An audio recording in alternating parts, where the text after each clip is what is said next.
City of churches എന്നറിയപ്പെടുന്ന ഒരു Australian city ഉണ്ട് കേട്ടോ. അതുപോലെ ഉത്സവങ്ങളുടെ നഗരം എന്നറിയപ്പെടുന്ന ഒരു ഓസ്ട്രേലിയൻ സിറ്റി ഉണ്ട്. ഏത് സിറ്റിയാണെന്ന് എന്തെങ്കിലും ഒരു ഐഡിയ ഉണ്ടോ? അത് നമ്മുടെ അഡലൈഡാണ്.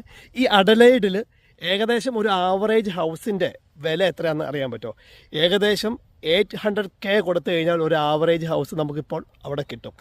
ഇത് 2030 ആകുമ്പോഴത്തേക്കും എത്ര വില വരുമെന്ന് എന്തെങ്കിലും ഒരു ഐഡിയ ഉണ്ടോ? ഇത് ഏകദേശം 1.2 മില്യൺ മുകളിലൊക്കെ വരാൻ ചാൻസ് ഉണ്ടെന്നാണ് പറയപ്പെടുന്നത്. ഇത് 2015 ഇവിടെ ഒരു സാധാരണ ഒരു വീട് കിട്ടണമെങ്കിൽ 500K താഴെ മാത്രമായിരുന്നു ഇവിടെ ഒരു വില. സിറ്റി ഓഫ് ചർച്ചസ് എന്നറിയപ്പെടുന്ന ഒരു ഓസ്ട്രേലിയൻ സിറ്റി ഉണ്ട് കേട്ടോ. അതുപോലെ ഉത്സവങ്ങളുടെ നഗരം എന്നറിയപ്പെടുന്ന ഒരു ഓസ്ട്രേലിയൻ സിറ്റി ഉണ്ട്. ഏത് സിറ്റിയാണെന്ന് എന്തെങ്കിലും ഒരു ഐഡിയ ഉണ്ടോ? അത് നമ്മുടെ അഡലൈഡാണ്. ഈ അഡലൈഡിൽ ഏകദേശം ഒരു ആവറേജ് ഹൗസിൻ്റെ വില എത്രയാണെന്ന് അറിയാൻ പറ്റുമോ? ഏകദേശം 800K കൊടുത്തു കഴിഞ്ഞാൽ ഒരു ആവറേജ് ഹൗസ് നമുക്കിപ്പോൾ അവിടെ കിട്ടും. ഇത് 2030 ആകുമ്പോഴത്തേക്കും എത്ര വില വരുമെന്ന് എന്തെങ്കിലും ഒരു ഐഡിയ ഉണ്ടോ?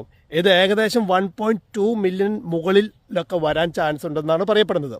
ഇത് 2015 ഇവിടെ ഒരു സാധാരണ ഒരു വീട് കിട്ടണമെങ്കിൽ 500K താഴെ മാത്രമായിരുന്നു ഇവിടെ ഒരു വില.